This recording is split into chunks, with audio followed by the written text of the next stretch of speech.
Joined by a familiar face here, Jaime Garza. Jaime, nice to see you, man. Nice to see you. Good to be back at FOX40. Yeah, good to have you here. You're with State Board of Equalization now, and you're going to educate us about the use tax, and I hear people out there saying, the what? The what? The use tax. What is it? Well, as Cyber Monday is approaching here, we know that a lot of people like to shop online.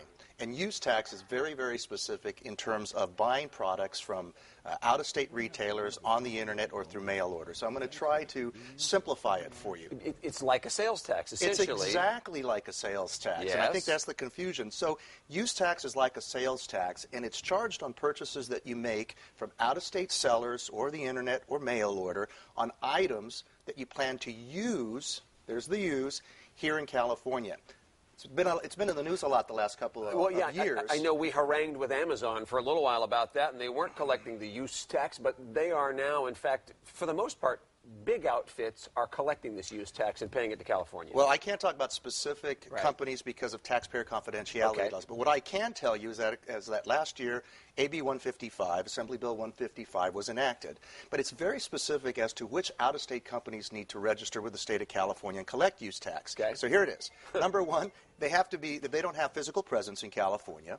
Number two, they have to make at least $1 million in sales in California within a 12-month period. Okay. And they need to make at least $10,000 in sales in California from referral business from California-based affiliates. We have about 45 such companies now registered, and they collect the use tax. I have to tell you, it starts to sound like government talk there for a little bit. It does. And let's just make it as practical as we can.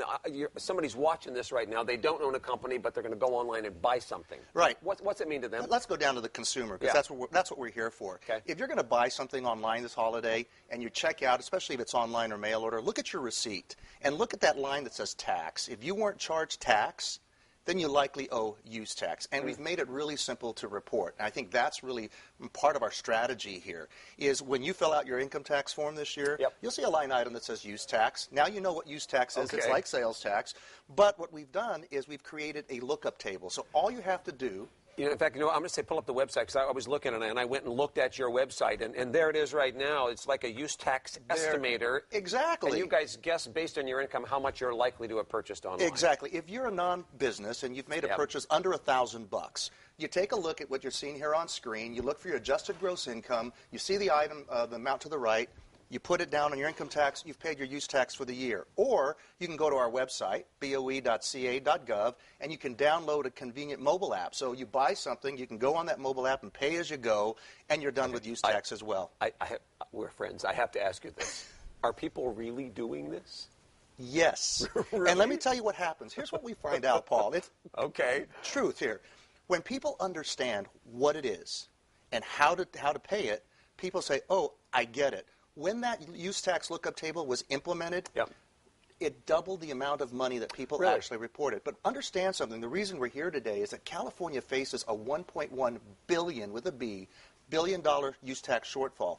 This is money that goes right back to your communities to pay for things like law enforcement, police, fire, education, and people need to understand that. Think about $1.1 billion in this way. That's enough money to pay for the salaries of about 11,000 school teachers or 7,000 police officers. So this is money that's critical to your own community, because, again, it's like sales tax, and it comes right back into your community. There you go. A portion of it. We owe it, and you've made it easier to pay it, and now, hopefully, we, for the most part, know what it is. So. Right. So here's what I say. I'm going to leave you with this, Paul.